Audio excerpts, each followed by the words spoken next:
Hello and welcome to the Lucky Goblin. I'm Bordle. And I'm Lucky J, and we're back with Citizen Sleeper. It has been a very long time. Yes. We don't really have an excuse, we just have a very inconsistent schedule, so, We just do other things. we record as and when we please. And for the 6 people who subscribe and watch this, you just have to deal with that. It's 8 people. Is actually. it? Is it 8? Yes. I don't think it is. I'm Anyway, optimistic. what were we doing last time? We had a few jobs. One was to help out the crime syndicate, which we've been putting off. That helps out Sabine the Doctor. One was the DLC to break quarantine, the refugee flotilla. We have a quest to help repair the ambergris, or Bliss and Ankita. And then we also had a quest to help Lem and Mina get on board the Sidereal, because they were screwed. You know, like they were said, oh, if you work on the ship, you'll get a chance to go into the lottery and, get a piece of it. But it was a lie, because of course it was, because corporations always lie. If I were a corporation, I would simply not lie. I don't think that's how corporations work. I think you would lose your job very quickly. Because that, unfortunately, is What if not... I was in charge? What if I corrupted my way up to the top and then I had a very sudden change of heart? You'd probably be ousted by the board of directors. Because no, but what if I was so powerful? There's some group of rich old men who want to get rid of you. Just like here on the Eye. But what if I owned them all through my money? Someone, I don't think... They would be like, oh, you're losing us money, we have to get rid of you. Okay. I would be like, but I have a private jet. I have a private jet, so I can just fly away and commit to global warming. Oh, we had to do all of this. We had to...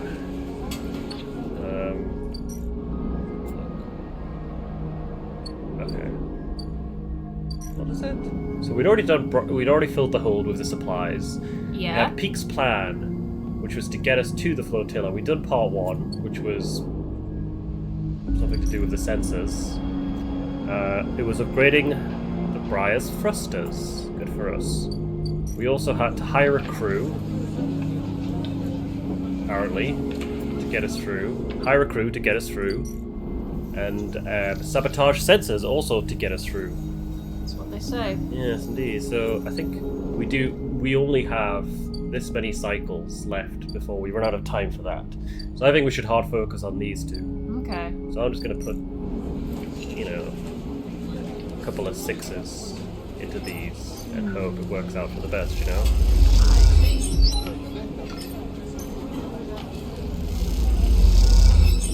I think a 5 is got a good shower code. Okay, well, now we only have 2 1s, so let's go use those elsewhere. We start off this session of Citizen Sleeper with a riveting day of selling data. Truly, this is what the people came here to see. If I were a corporation, I'd simply not sell data. You wouldn't make any money? I think you would not be a very good corporation, And you know what I would have? The moral high ground. Yes. Before you were brought low. Before I was brought low. Hella low. You're like all the way down. You'd be like, you're too nice. Rich people aren't nice. I want a real rich person. And they'd be very confused. Let's go feed the cat. Yay! The only thing I care about in this world. Aww. This world. End cycle, and let's hope we get some good dice. How did a cat end up on here? Does anything end up anywhere? Maybe it hopped on a ship. It hitched a ride. A drone? A rapid burst of movement catches your attention. A drone, its fins adjusting as it hovers in place, floats in the corridor. Hello? The drone shifts a little but does not respond. The drone buzzes closer, and a voice gurgles out of its speaker, distorted and strange. Sleeper, come to the court. We need to speak. Who is this? The drone clicks and whirs, and the recording starts playing again. Sleeper, come to the court. We need to speak. Inspector. You move closer, and the drone bobs away to a safe distance, but as it does, you see the HA of Havenage emblazoned across its side. Could this be Feng's drone? We haven't seen Feng in a long time. I thought he fell off the... I thought HA was the drone laughing at us. Ha! Ha! Ha! Satisfied it has delivered its message, the drone rotates and accelerates away as rapidly as it arrived. You stare at it as it disappears from sight, hoping for some insight that escapes you. To the Cordon, then. To the Cordon, then. Question mark. As you enter the passage that leads through the Cordon, a flash of movement catches your eye. The drone! It stops to make sure you've seen it, and then flits into a side passage, leading to a set of narrow stairs.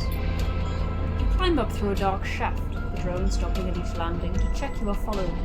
Despite its lack of expression, there's something overbearing about the way the drone waits, impatiently realigning its fins and sides. Alright. After a long climb, you come out onto an observation platform. The Cordon and the vast ramshackle refugee ships beyond fill your vision. The scale seems impossible. Immediately you feel small and naive for even thinking of the situation. Something shifts nearby. Drone again? You're not Feng. Who are you? New character.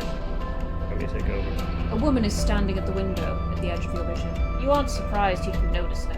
She too seems impossibly small in the shadow of the flotilla. The drone buzzes by her shoulder, and she turns. Sleeper, sorry for all the cloak and dagger nonsense. She nods at the drone. But I have never regretted being cautious. She smiles a tight smile and holds out a hand. I'm new. Shake her hand. The tight smile holds, but the drone keeps its single eye fixed on you. The effect is a little unnerving. Look. She glances around the empty observation deck, as if checking for potential eavesdroppers. Let's be straight with each other. I know about your plans, and... She cuts in before you can respond. I understand your motives. You look at her in her overalls, the yellow markers, and the HA sigil. You've been on the eye long enough to recognise a Havenage member when you see them. You are Havenage. Yes. I mean, I expect that is obvious. The tight smile again. I hope you won't hold that against me. She glances around, nervously again, and moves a little closer. This entire situation, I'm not here to defend it. She glances back at the flotilla. No one is happy about this. Then release the flotilla. She sighs. How do you think this works? She pauses. Sleeper, tell me something. What does Havenage mean to you? Ardenhurst. She squints at you. That was unfortunate. But you should know it was one of our own who exposed Hardin, and that has been dealt with. Havenage is used to being criticised. In some ways, we invite it. Our members are free to bring up grievances at any meeting, to propose new structures and approaches. She shifts her weight impatiently. As a councillor, it is my duty to listen to them. That is why I was elected by the members. We are an imperfect system, yes. And each councillor and each member, each representative, can be flawed and worse. She looks down. But we keep this place running. That is what we do. And the flotilla. She turns and looks out at the clump of fractured ships. The flotilla is a problem. Can the Eye take in thousands of refugees safely? I don't know. This place is a ruin, Sleeper. What do you think the council discusses? The price of Girol? We make plans to keep this place spinning, to keep life support working, to ensure... Helene's slate chirps, and a grim look passes across her face as she sees the notification. She looks tired, the screen light casting her rigid expression in a pale glow. Sleeper, I didn't bring you here to explain how Havenage works. I came to talk about your plan to cross the Cordon, breach the quarantine, and supply the flotilla. She looks directly at you. How did you know? She glances at the drone. I make it my job to know what happens here. I know you think you are helping the flotilla, but you cannot do this. Right now, halfway along the ring, one of a countless series of debates are being held. These debates are to evaluate the potential harm that could be caused if the refugees of the flotilla are left to enter the station. These debates are at a standstill. Helene walks to the window. Too many in the Havenage Council think of the flotilla as a threat. After recent events, a hardline group has emerged. Protective, selfish. They seek only to benefit the members. In their mind, the flotilla is a danger to life on the island. If you are caught crossing the Cordon and breaching the quarantine, it will only strengthen the hardline councillor's case. Criminals who stole a ship from XPR, undermining the security of the station... She shakes her head. It's exactly what they want. The refugees need supplies. They do, and that's exactly what I want to give them. but unless the quarantine is lifted through a fair process, they will never get them. She sighs deeply.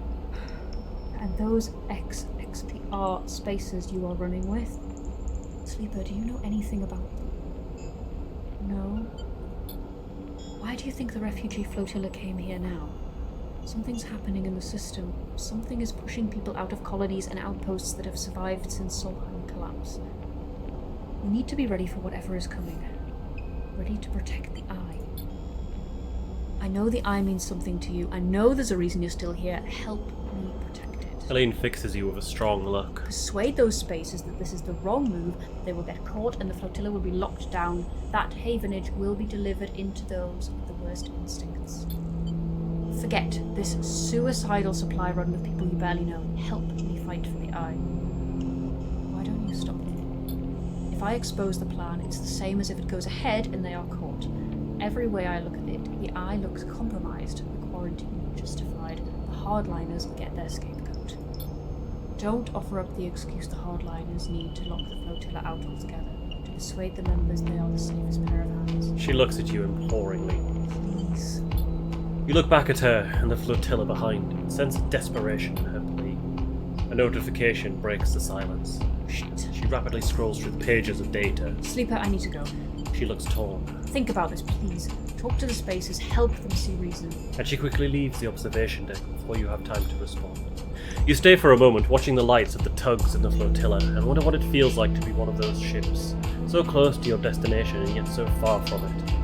And then you think of the Havenage Council Chamber, across the Eye where the right of these people to find safety is being debated. You shiver, and then you too are gone, back into the stairwell in the cold dark below. Oh, what do we think? What do we think? I don't know. So she wants us to stop the supply run. Stop the supply run. She's gonna try and make everything okay from within the system, basically. Yeah, so she's fighting a losing battle, basically. In fact, by the sounds of things, it's already a lost battle. So, you know, I don't envy her. But also, I think this is going to happen with or without us. Like, Peek and Ashy are going to do the thing. Yeah, we're not going to persuade them. Yeah. Peek. You meet Peek leaning in a corner of the canteen in their typically unassuming way. It occurs to you, as you approach, that Peek must have had some practice at staying invisible. All good? They look up from their slates. The crew you were talking to. They nod to the group leaving the canteen. Will they join us?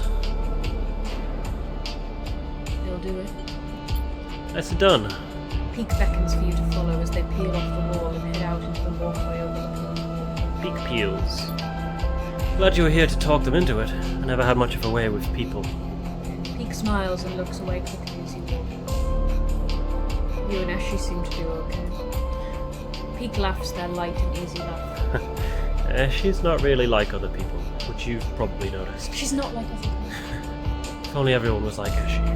They fade off, something drawing their attention. What I mean is, people have caused me a lot of trouble. I've had people hate me without knowing a thing about me. They took their hair behind. I'm sure you know the feeling. I do. Peek glances at you. Sorry to hear that. It marks you, am I right? It does. Peek nods. You both walk in silence for a moment. Not an awkward silence, but one of solidarity. Peek leads you around a corner, heading back to the main Cordon access room. I appreciate you coming in and helping us out on the sleeper. On talking to the crew and... well, you know. Maybe after this insane plan is done, we can talk properly. They keep looking ahead, and you realise they are mutants. Like that. Peek smiles, looking down at their feet. That's settled then. They say to the floor. I'd better report the news to Asher. We have ourselves a tug escort.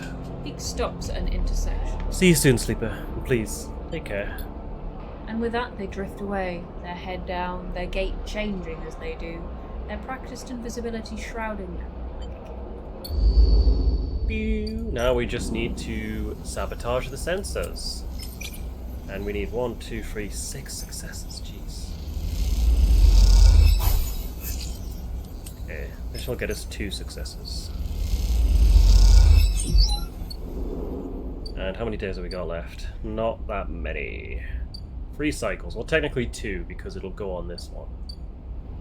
I think we should be able to do it. Yeah. We'll need 4 more successes, unless something comes up, you know. What should I use my 2 for? 2, 4. We have these 2 jobs up on the spoke. I don't want to do them yet, but I want to see what they require. The ambergris is engineering, and we get a +2 to it, so actually we could get some good stuff from that. Scouting the dock is a +1, so let's do a bit of work on the ambergris. Does that sound good? Because we're a good engineer. That's what we do. Akita wants it all out. We got 3 successes.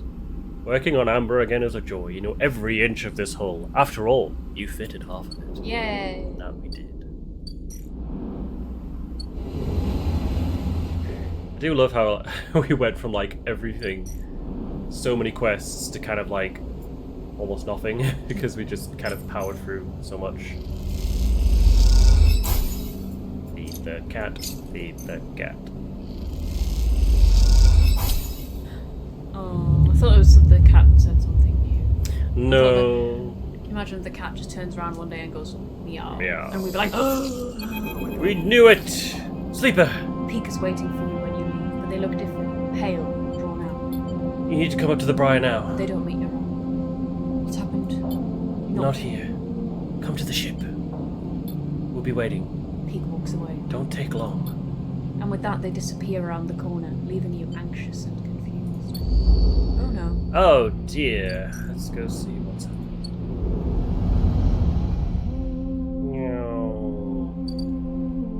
Yeah, it looks like we're running out of time. Which is dumb, because we still have 2 cycles left. As you walk into the climbing briar's cavernous bay, now filled with crates and containers, Eshe is waiting for you. In front of her, sliced open with its insides scattered across the top of a heavy-duty crate, is an object you recognize. Helena's drone. You freeze. Come in, quick. Peak nudges you into the bay, Yeah, keep going. looking behind you before sealing the entryway. We have to stop being careful. You move closer to the container, your eyes on the drone splayed out in pieces, some parts of it hooked up to a slate that Peak picks up and begins tapping away at. Eshe looks up from the dissection. Caught it buzzing around nearby, heading for the ship. She leans over and taps the HA sigil on one of the removed pieces of plating. It's a Havenage spy. We think we got it before it sent data back, but we can't be sure. Peak looks at you nervously. Eshe cuts in. Have you noticed anyone watching you? Any drones like this? Anyone following you up the briar?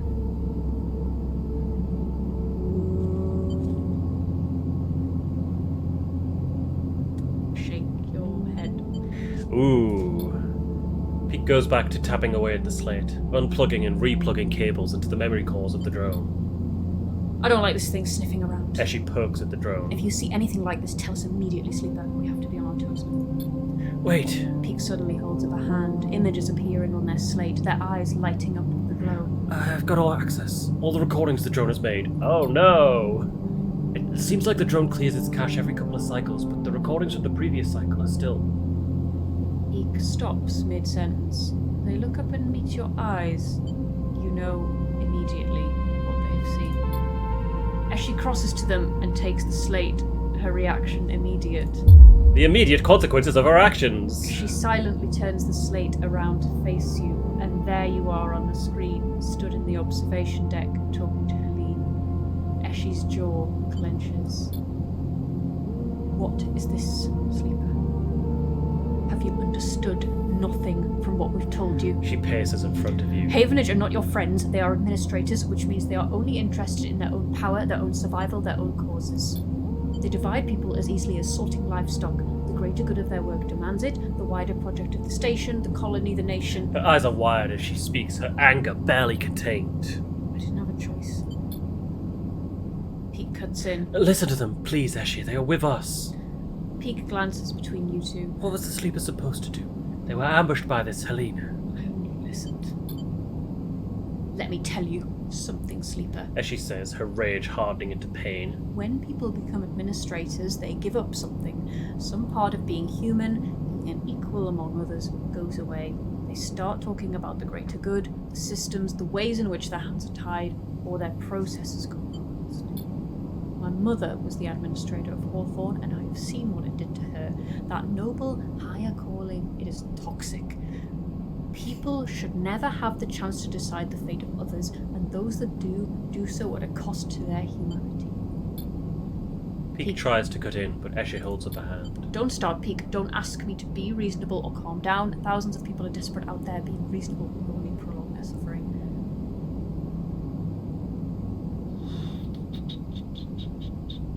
Helene can help. Eshe turns away. I'm done with this. You are risking this entire supply run by just being here. She walks back into the bay and starts checking the straps on the crates. I go next cycle. We don't need you anymore. Get out. Sleeper. Peak looks torn. You have to understand, this is personal for Eshe. I know. Peak looks away, then at Eshe. I don't know, Sleeper. I just don't know what to do. You glance around the Bay of Briar, the walls seeming closer every second. This whole thing is closing in on you, and the question is, where do you want to be when it all collapses? You look at Peak. And what do you think, Sleeper? Peak rubs their forehead. Should we do this thing or not? Yes. Peak nods. Okay then. They squeeze your shoulder. Onward. They slip away to help Eshe, leaving you alone to replay the conversation in your head. A certain kind of grim determination settling in your last chance to prepare. Well, shit. We need 4 more successes. I think we can do it. We've got 2 6s, 4 and 2 3s.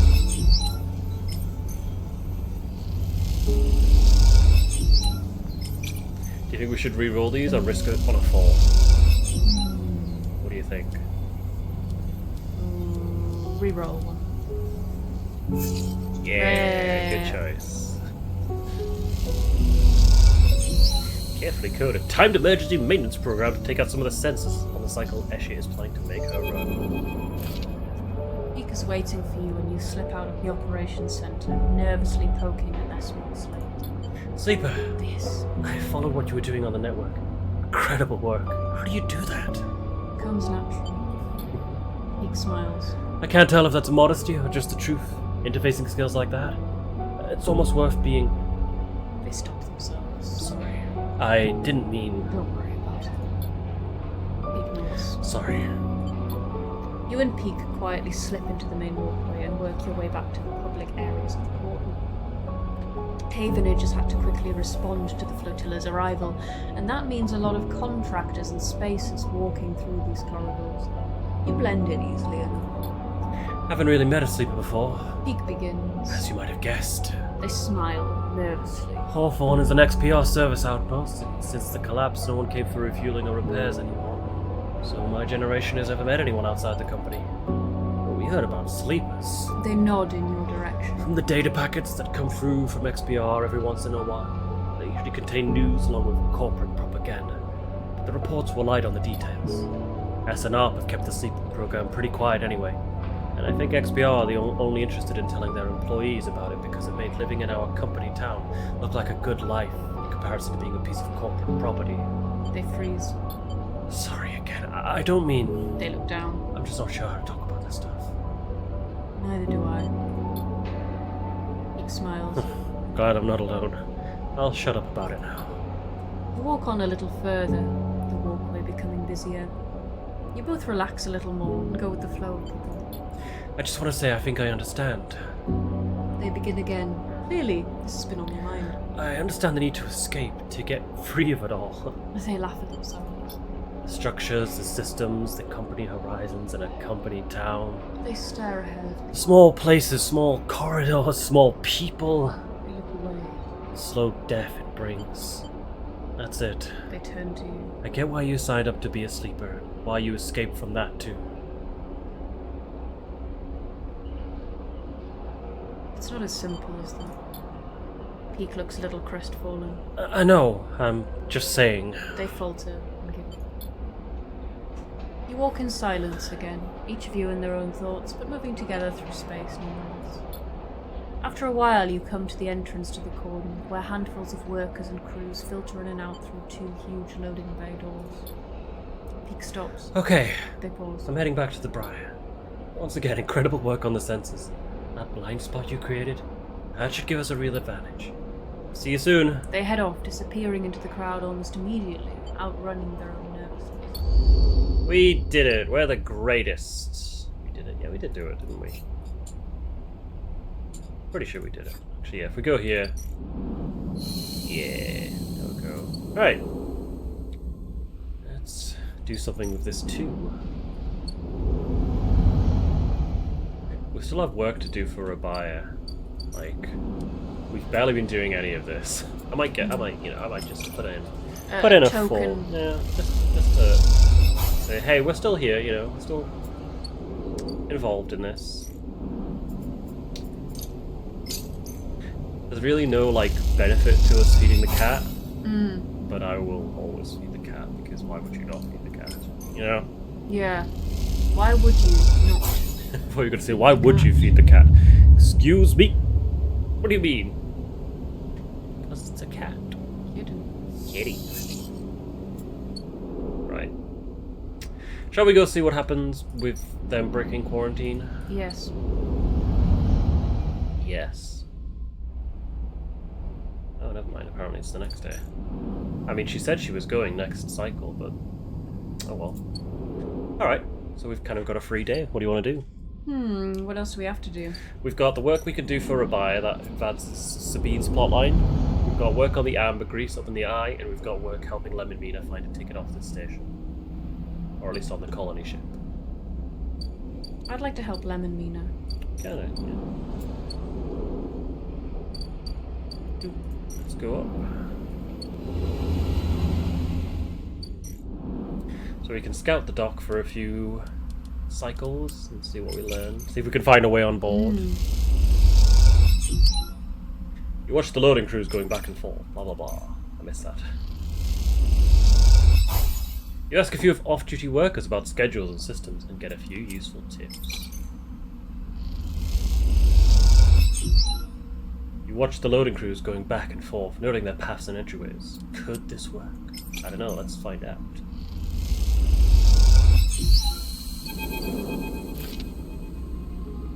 Castor, it's this guy. Is this a new guy? No, we've met him before. I don't know if you remember him.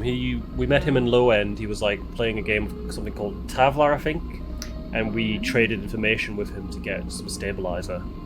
Okay, maybe we met him once. Yeah, we met him once. We played a game of Tavlar with him. Okay. Castor is his name. You did his voice. You want to do it again? I can't remember what it is, so we're just gonna roll with it. It's been a long time. Quite the achievement, isn't she?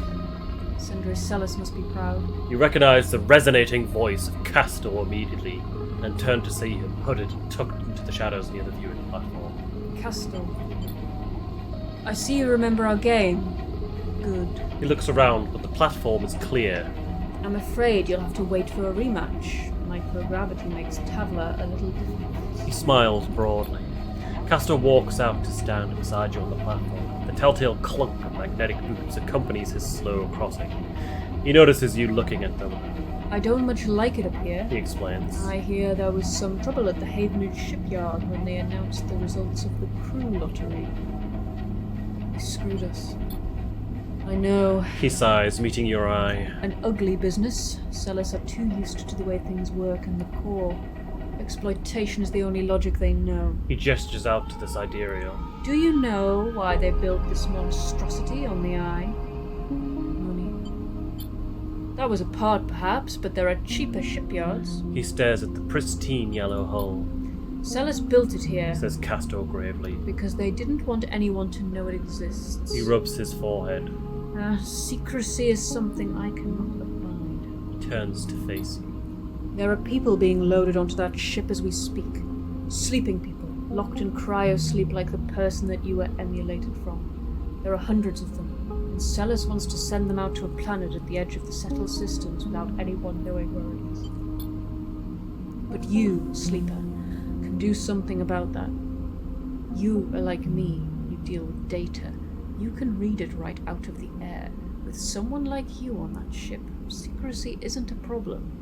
You can ping back whatever I need whenever I need it, as long as you are on board. With you on the sidereal and some minor modifications, He pauses. you can be my eyes and ears, and we'll keep track of Celis's grand project through you. In short, says Castor, stretching. I can get you aboard, Sleeper, but I'm going to need you to help me. Who are you? I am a concerned party, someone who likes to know what is happening, when it is happening, not afterwards. It's not just me. Yes, your friend, Lem. That can be arranged. It is difficult, but not impossible. The condition is, of course, that you go too. Castor clunks closer to the window, watching the tugs wheeling around the sidereal. It's a simple offer, and the only one that will get you on that ship. Please consider it. He turns back, silhouetted against the ship. But to make it happen, I need your assistance, as I said. There is a Celes Foundation ship docked in the now empty shipyard. I need the data from its servers. This will allow me to produce the IDs necessary for your transit. Castor looks over his glasses at you. Celes aren't stupid, though. Their ship is totally isolated from the station. You'll need to get on board if you want access to their air-walled servers. Once you have the data, meet me at your friend's unit so we can give him the good news. He smiles. I noticed his importance to you, and the little one. So cute. You don't extract the data before the side rail horizon leaves the hub, then I will get the message. We have other options, but you are certainly my preferred one. But be sure when you act, Sleeper. Once you take the data from Celes, you'll set off a series of events that will likely be hard for you to untangle yourself. Either way, I recommend you stop asking around up here. You're bringing a lot of attention to yourself. Castor glances around as if to emphasize his point. There are only a handful of cycles until departure, Sleeper. Make your decision. With that, Castor marches back off the platform, the sound of his mag boots fading away, leaving you to contemplate the sidereal horizon and the part it may play in your future. How many cycles before it leaves? 1, 2, 3, 4, 5, 6, 7, 8 cycles before it leaves. We need to go over here. I saw this ship before when we were snooping around. Cool. Infiltration. Okay. Right. We should have enough time to do that. Do you want to finish up the Rabaya stuff if we can? Yes. Because we are one away. I think we should get this done. This will be another thing ticked off. Hopefully. There we go. Rabaya. This time you meet inside Rabaya's office, although now that you've seen it, office seems like the wrong term.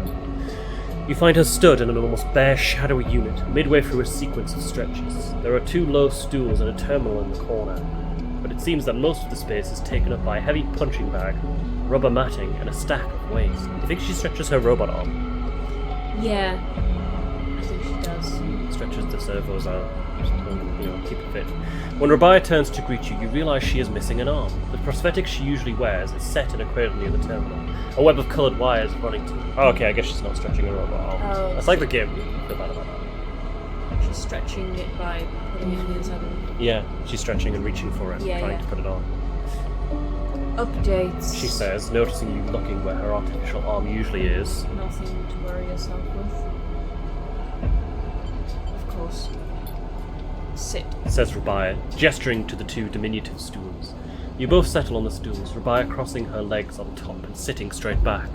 Gia told me you've been doing the rounds, collecting tides, patrolling the ward. She smiles. Some of the enforcers are impressed. And I hear you handle a few difficult circumstances. Nicely done. I wanted to help. Sure about that. And you did. She closes her eyes for a moment. I hope you can see how things work here now. Strong Yadagan means a strong low end. Both are woven into each other. It's always good to have a strong low end. I know that for you, life on the Eye has been a struggle. I hope we can do something about that from here onwards. Though some of our members may not see it this way, I know that you are my future. She looks at you solemnly. That is why you have come to me. It's Sabine! Enough, Rabaya. Sabine's voice cuts through the conversation. I'm tired of listening to your affected nobility. They cross the room, Rabaya's baton in her hand, the end lit with sparkling electricity. Rabaya looks between the 2 of you. I suppose this ambush was another cooperation tool. She looks strangely unfazed. Stay silent. Sabine pauses, thrown off by your silence. Rabbi takes this opportunity to act. She leaps from the stool and, fainting past Sabine, grabs the baton and twists it inwards. She is by far the stronger, as she pushes Sabine to their knees, plunging the crackling end of the baton towards their chest. They freeze there, Sabine struggling to keep the crackling baton from their skin. Stop. Then you support them? Rabbi asks you, her eyes not leaving Sabine. Your loyalties are so easily swayed. I thought you were more than Yannick's attack dog, Rabbi. Sabine spits back. Are you not able to think for yourself? Rabbi holds the baton strong, and for a moment you think she is about to hammer it down into Sabine's chest. But after a painful wait, she throws Sabine down instead, and spins the baton in her hand, thumbing a switch and shutting it off in a single move. Rabbi, explain. They both look at you, each still catching their breath, as if they had forgotten about your presence. Explain what? How the moment I call my enforcers will come down here and take them away? Rabia cracks her neck. You are lucky I didn't kill you. I would have had every right. Every right. She shouts, the anger a release of tension more than a threat. Sabine lifts himself a little, bruised from the fall. They roll onto their side and cough. Rabia gives them some space, sitting back on the stool. Sabine props himself up on their elbows and fixes Rabia with a hard stare. You have something to say? Rabia taunts. Say it. This is your final opportunity, because after this... She laughs. No coming back. What's the point? Sabine breathes heavily. She refuses to listen to criticism of the great Yatagan project. Rabia collects herself. Speak. She folds her arms and waits to be convinced. Sabine takes a breath, organizing their thoughts. They go to start, pause, then decide on another approach. Eventually, they say it. Yannick is a traitor. Rabia immediately flinches, her eyes going to her prosthetic arm, her muscles clenching. But she rides it out, more eager to prove Sabine wrong than she is to hurt them. At least for now. When I came here from SNR, they glance at you, gauging your reaction. It was Yannick who was one of the first to support me, to look after me. I should have known then, but I was naive. I'm afraid. Sabine turns to you. Sleeper. They take a breath. I know that I should have told you I worked for SNR long ago, but I thought you would abandon me. You are my final friend. What you should know is that I left SNR because I was running for my life. I leaked documents on the Sleeper program, on the illegal and immoral practices it relied on, to the press. SNR wanted me dead, and I fled as far as I could to this refuge at the edge of the surrogate systems. Sabine stops to collect themselves. What does this have to do with Yannick? Rabia interrupts. The Sleeper knows you are SNR. I told them, and while you hide beneath the cover of being a whistleblower, you and I both know you worked on the Sleeper program. Yannick told me as well. Sabine's face falls. It is true. They glance at you, and then away, ashamed. They lift their head. But it is Yannick, not me, who is in the pocket of SNR. Rabia flinches again. I can prove it. He made some kind of deal to keep me here, to tie me up in debt, to lock me away, to in exchange... Rabia slams her hand on the deck. Just tell us, for God's sake. In exchange for those... Sabine finishes, nodding towards Rabia's prosthetic arm in its cradle. He's been using Yatagan enforcers, using you as test subjects for SNR technology. I have the data to prove it. He has been bringing them in the guise of stolen shipments and having me fit them, knowing each one is capturing data and sending it back to its vehicles. Rabia's fixed expression has started to fade. Sabine produces a slate. It's all here. Thousands of hours of usage data, failure errors, data dumps. Those are untested implants, Rabia. They could short out, fail, cause cascading failures across a person's body. And they have. Sabine suddenly looks incredibly tired. I thought the error rate in the units was down to them being stolen or modified. I've tried to fix hundreds of failures in my time here. Not all of them. They stop, unable to continue. Rabia closes her eyes and breathes in. Then she opens them again. She holds out her hand to Sabine. Show me, she says. Later, much later when you leave, Sabine is still talking Rabia through the manifests and usage data. Both of them crowded around the terminal as Sabine leads Rabia through each layer of Yannick's betrayal. As you leave, Sabine catches your eye and something passes between you. Something like a thank you, or a sorry, or some other expression that communicates both sadness and hope. Yay, go some free cycles, that will be resolved. We have an upgrade point.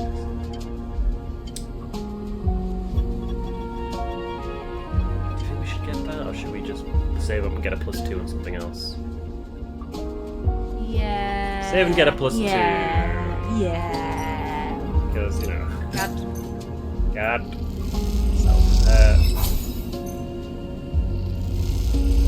Haven't done any mushrooms in a while.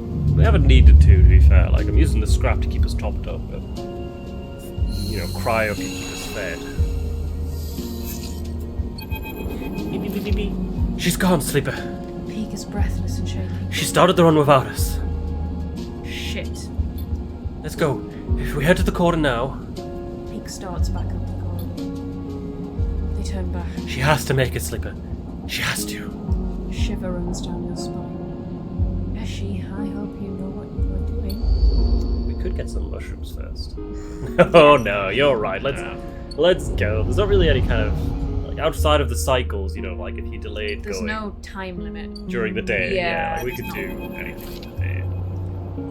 You arrive, frantic and anxious at the Cordon. Peak is nowhere to be seen. Then you hear footsteps hammering on the metal stairway Helene's drone led you through before, the one that leads up to the observation deck.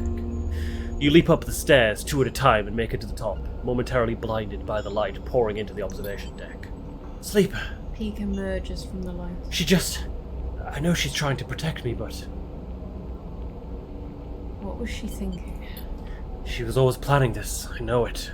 They turn away. How could I have not seen it coming? There she is! Peak rushes to the wide window, leaning forward to catch a glimpse of the climbing briar's blue XPR livery against the black of the void. You spot the climbing briar, a glint of blue and white, and beside it the red glare of a tug's lights. The tug crew went with her. Peak smiles. I knew they'd keep their word. That'll help. Peak doesn't seem to hear you, but the idea of the crew backing Eshi up makes you smile. Maybe this thing will work. You watch as the briar and the tug escort arc down towards the edge of the Cordon, demarcated by the red lights of the perimeter system. So far, so good. The briar will just look like another refugee ship being escorted onto the Cordon, at least at a glance. Pete grips the rail as Eshi reaches the edge of the Cordon, that invisible net of sensors splayed between ships and drones. Well, let's hope the blind spot triggered. You think back to the mess of systems you had to wade through to set it up, the delicate contingencies you set up to trigger the sense of blackout at just the right moment. Without noise, without ceremony, the briar slides through the Cordon. You await the flickering of alarm lights, the swarming of drones, but nothing. Just another cycle, just another ship. Eshi is in. Both you and Peak let out the breath you've been holding, and laugh. How did she do it? Peak smiles, shaking their head. We did it. Peak smiles wider. Yes, we did. They laugh. You feel a little shaky from the tension, but Peak's ease helps you settle. You imagine Eshi steely-eyed in the pilot seat of the briar, searching for a place to dock. Maybe being stubborn has its advantages. You okay? Me? Peak sighs. I think that took years off my life, but I've got to hand it to Eshi. She was right. You and Peak turn back to the window, looking for the briar again amongst all those hulls. Calm fading as new worries settle in. You spot the briar first this time, docking with the largest of the flotilla's ships, a vast converted tanker, half of its protective plates removed. You think about the effort it must have taken to get that thing all the way here from the inner system. You watch the briar, unable to get any sense of progress from its placid exterior. They'll be offloading everything now. Peak says, both assuring you and themselves that everything is going fine. You think of all the supplies loaded into the briar and how long the process of unloading them might take. The bay was packed, around with everything you could offer, and the thought of bringing all that to the flotilla makes you smile. You think of the reaction of the refugees, of the welcome they'll give Eshi as the bearer of such gifts. You even imagine a smile from Eshi as she is showered with thanks. You focus on that as you watch the briar, and continue with the nervous wait for it to finish unloading. It's breaking off. Peak points at the briar, and you see the puff of air and dust that accompanies an emergency depressurization. She must have ended things early, but why? Then you see the tugs closing in on the briar. Havenage must have spotted the ship. You and Peak are up against the window again, willing the briar a safe path out of the flotilla. Suddenly the briar shifts in space, a blue blur between two holes. Peak whistles. Look at that. They smile at her. Looks like those upgrades we put together work. You watch as she cuts through the crowded flotilla, the tugs not daring to follow her dangerous path, peeling away. It is hard to keep track of the briar. Suddenly both you and Peak are searching back for a sign. Where is she going? Then all of a sudden she is out, blue against the black, pulling away from the corn on a wide arc back towards the station.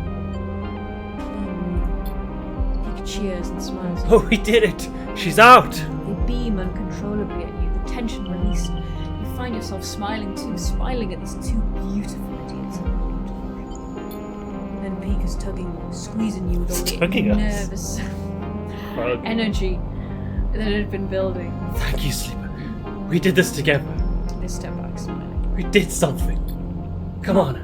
They rush out of the observation deck. Let's meet her. Like how he's like, we did it. It's like, well, you know, it was very much us. Like, I'm sorry, but we did all the work. They just kind of stood around and sat on their thumbs, really. Sat on their phone with their thumbs up their ass. You and Peak rush into the briar, finding yourselves in the now empty bay. The change is a reminder of what you achieved, and looking around, you feel all the more satisfied. A hiss sounds at the far end of the bay, and Eshi enters, looking exhausted. Peak runs up to embrace her, but she sits down on the bay floor before they reach her. You did it! They sit beside her. Eshi, you were incredible! She smiles, a small smile at this, laying her head on Peak's shoulder. You suddenly feel like you're intruding, seeing the two of them like this, quiet and content.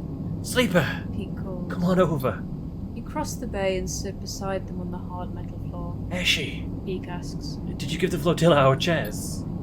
They both burst out laughing at the ridiculousness of it all, at the exhaustion and the worry and everything else. You laugh too. It's impossible not to, and after a while you all come to a stop, Peak wiping their eyes and she shaking her head.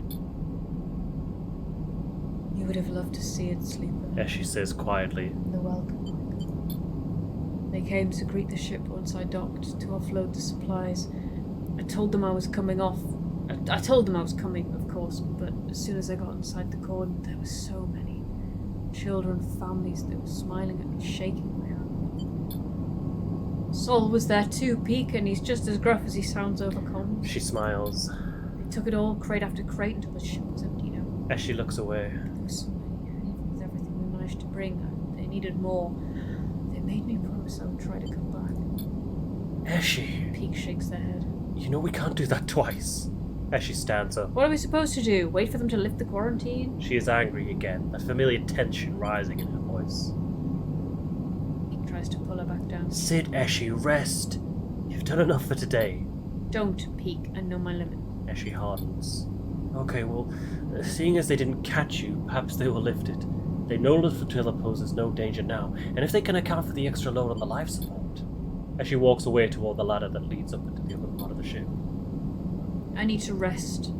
She holds up a hand. Sleeper. And she limps up the ladder, step by painful step. I'm afraid if you were expecting a change in Eshi's demeanor... Peak smiles at you. It's okay. Let her rest. Peak nods. I think I need some rest too.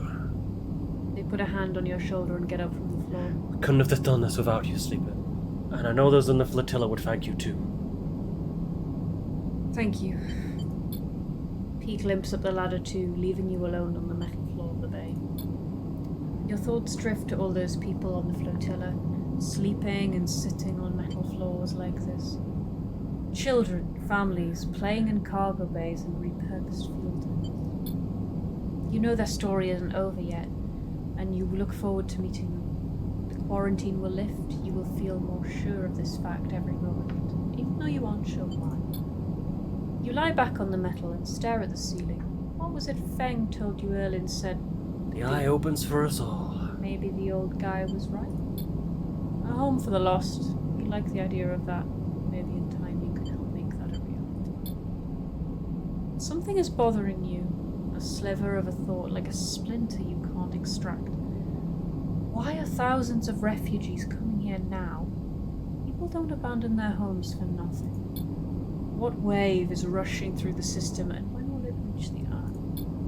You shudder on the cold metal floor and get up. Something is coming. You can feel it. Dun dun dun! So in 3 cycles, we can start Flux Part 2. I think, yeah, we've done the first part. It's done, it's done. Now all you can do is wait to see what happens next. Okay, so we have a lot of dice. We only really have 2 quests: help repair the ambergris, and help Lemon Mina with this whole thing. With Castor. Yeah. So do you want to focus on one, or do you want to kind of split our time between the 2 of them? Yeah. You know, like, yeah. Split time between. Split time between. Cool. Might as well go free and free if we can. We'll see what the dice are like. Let's get an observe and explore. Oh wait, we'll do the critical action actually, because that's the fastest way to get to another ship is by pretending to work there. A plan so bold it might even work. We're gonna bluff our way past security. You convince the guards to help you look for your ID inside the ship before you remember you left it at home. As if that worked, we are crafty. Careful observation. Winding corridors are overwhelming. You come away with some more detailed, many questions. I think we can do it. Oh, you were spotted idling by the ship but managed to sprint away. You are breathless and shaking when you stop. Okay, I'll use the other ones on the ambergris. The greasy amber.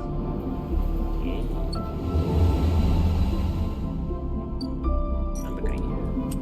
I'll reroll the 6. The 1.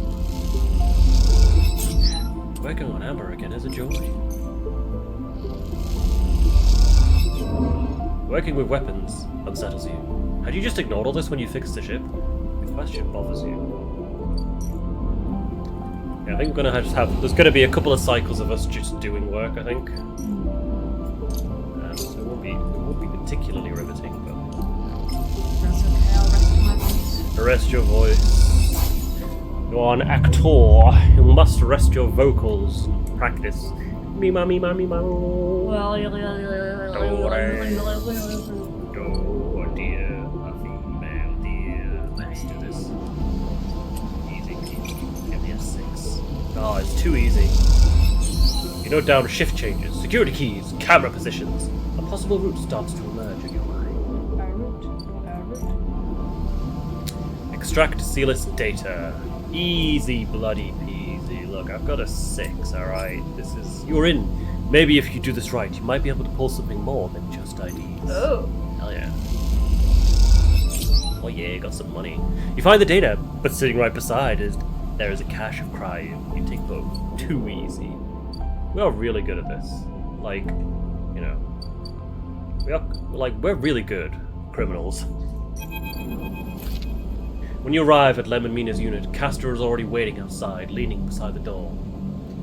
Forgive me, Sleeper, but Celis is already buzzing with news of the breach. I was expecting you. Will this work? Don't worry, the breach cannot be traced to the specific IDs I am about to create. Castor reaches into a pocket and produces a sleek green and white hand terminal.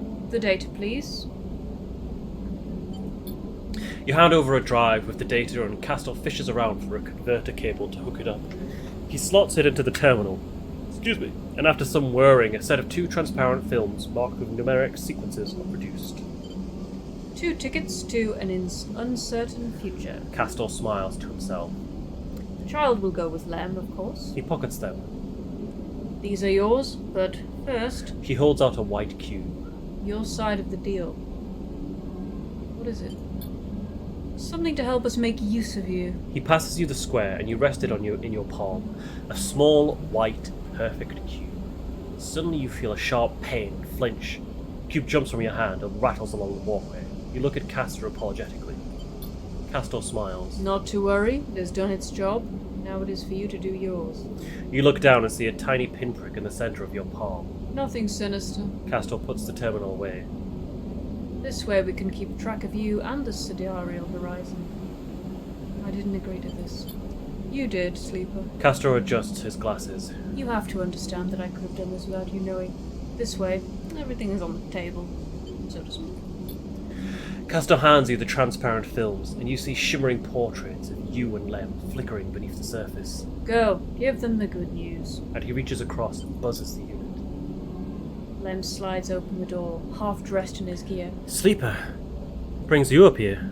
Come in. He beckons you inside. You look to the side expecting to see Castor, but the wall is empty. The unit is cleaner, better organised than last time. Lem sits at the thin bar and gestures for you to sit. Mina's with some of the local kids. Someone has started doing lessons down the way. She seems to like it. Sit.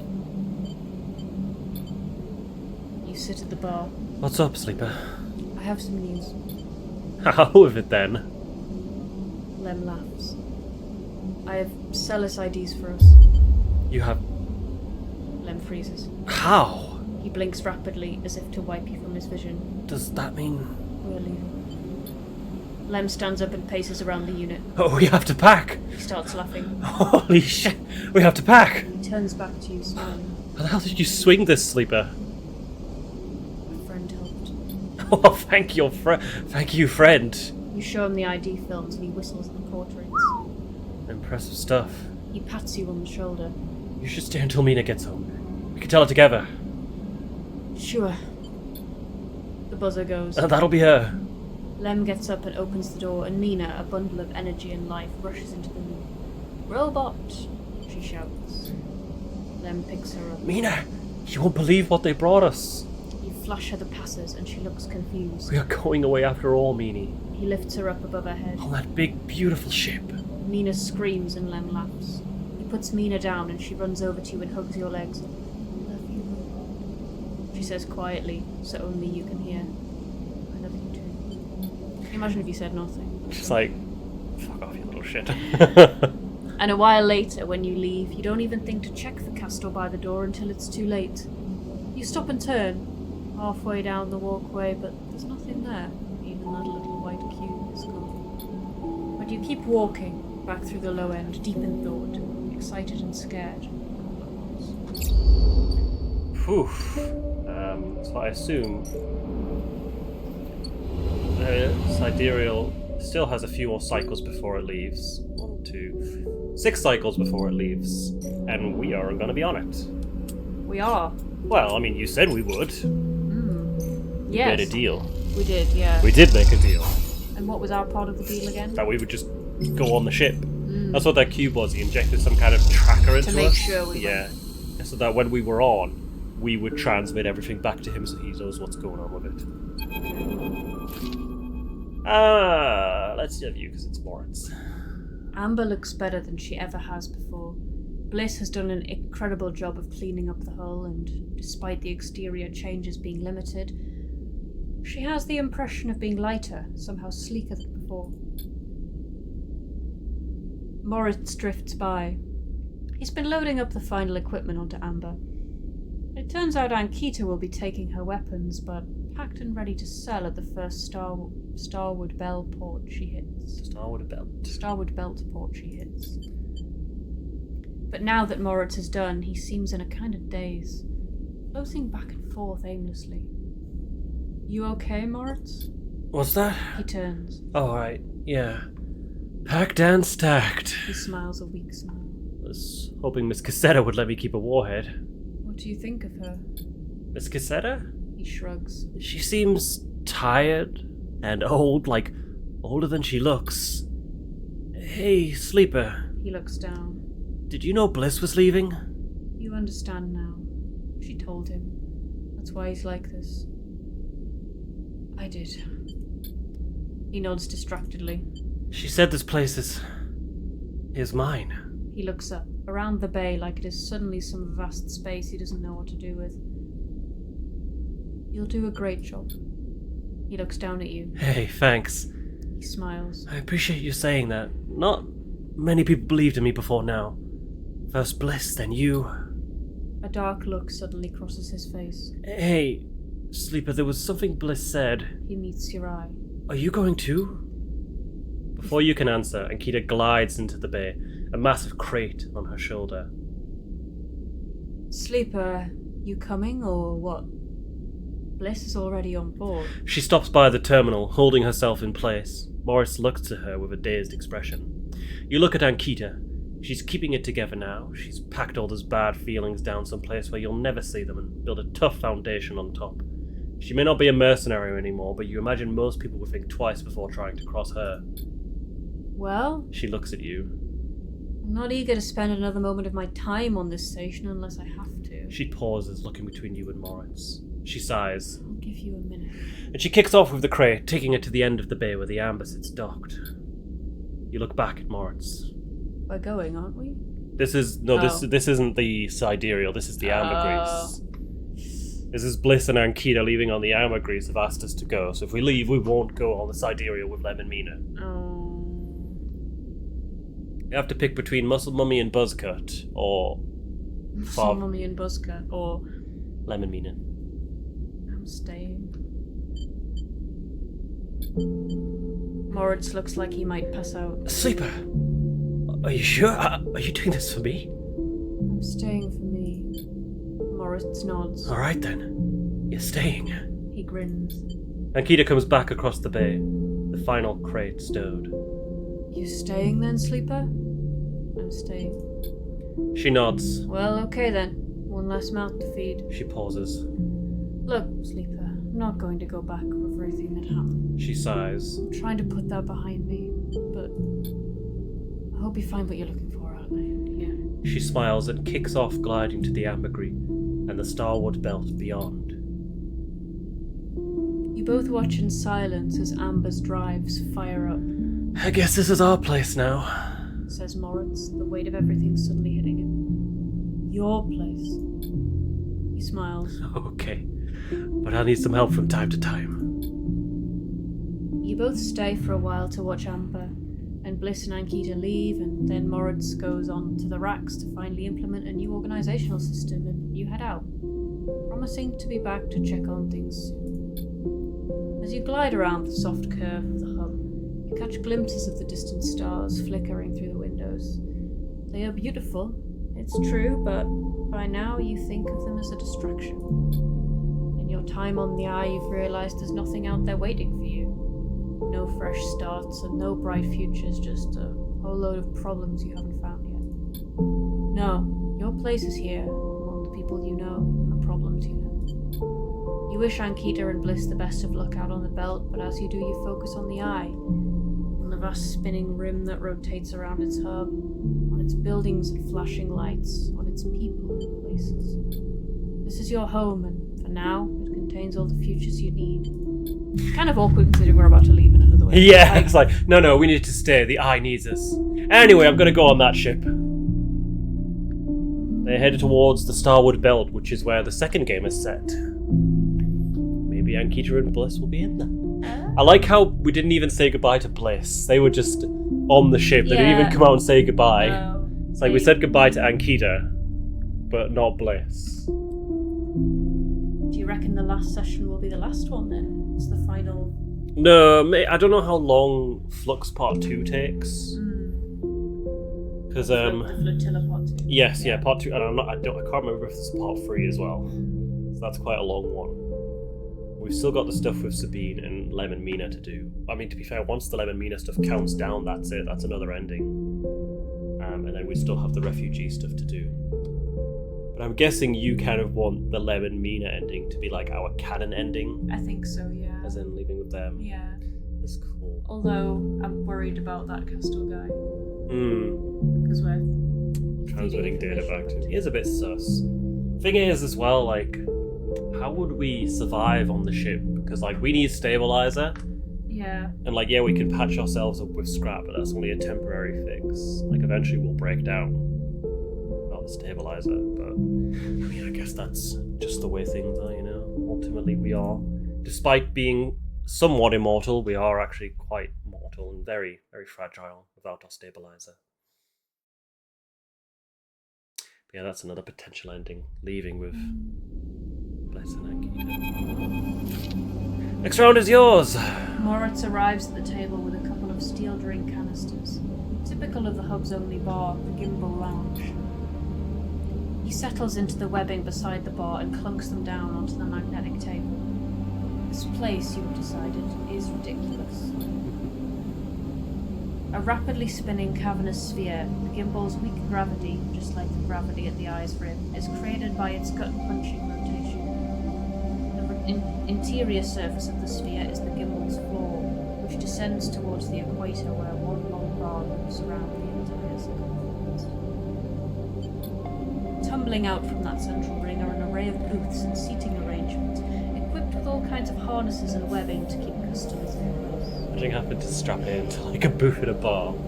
This is sick. Those harnesses are there because the gimbal doesn't quite spin up fast enough, and you watch as the clientele bounce towards the bar in lazy arcs or shift from table to table with graceful moves. What are you thinking? Asks Moritz, noticing you stare out into the gimbal. How weird this place is. Moritz glances around as if for the first time. Yeah. Bliss never used to like coming here. Moritz takes a drink and stretches. So, Sleeper, you sticking around? I have things to take care of. Moritz nods. Yeah, thought you might. Moritz rubs the back of his head. One cycle at a time, that's how I'll take it. Nice and easy. I'm not sure if he's talking to himself. We'll make it. He lifts his drink for a toast. To the next cycle! He pronounces and knocks it back. Later, when you finally leave the gimbal, Moritz is still laughing. You help him out of the spinning gimbal and back into the hub, sending him on his way home to the bed. Then you pause for a moment to watch the stars as they spin and spin around the eye. You smile to yourself and think of Bliss and Ankita out there somewhere among those points of light. To the next cycle! How long do you want to leave it there? It depends, because, like you say, there's not a lot left. Well, there's the flotilla stuff. Yeah. And the Rabia stuff. I think we could have one more session. Yeah, no, I don't think we're going to finish this. I think it is going to be the flotilla stuff that takes... Yeah. That really drags it on past the original ending.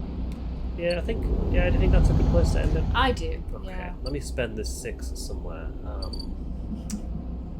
Do work anywhere. Do we have a lot of half-finished projects that we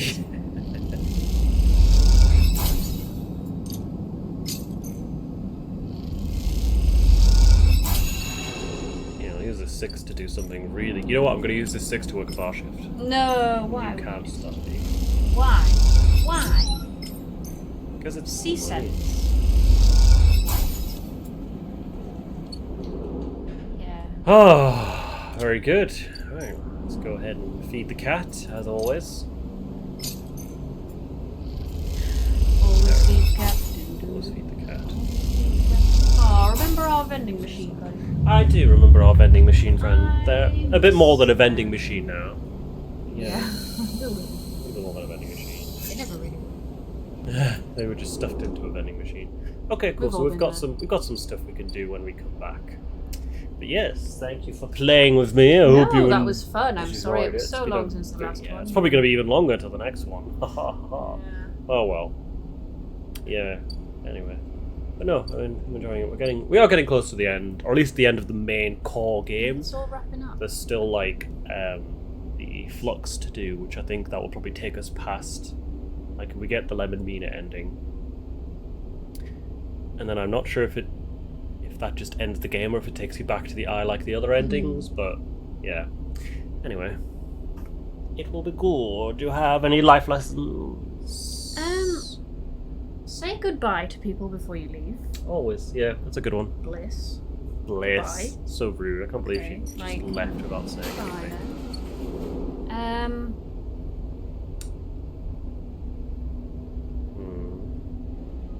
Hang on, I had one. It's gone.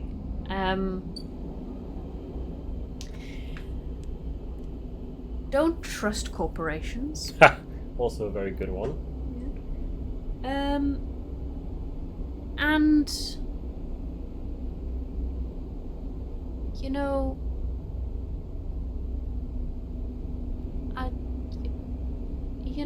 help each other. Help each other. Yeah. That's Just not corporations. no. So, That's just say goodbye. Don't trust corporations and help each just other. from very general ones this time. Yeah, I think those are pretty good. Yeah, I'm all for them. All for not trusting corporations. And always feed the cat, but we've had that one. Yeah, we've had that one a few times now. Yeah. But it always It's always relevant. Maybe we should just put it permanently, like, down to the side. Feed the cat. out what we can. But yeah, thank you once again for playing with me. You're welcome. We'll see where we get, and when we record next, it could be any time. Well, that's very true. Any time. Until next time. Until next time. Goodbye. Bye.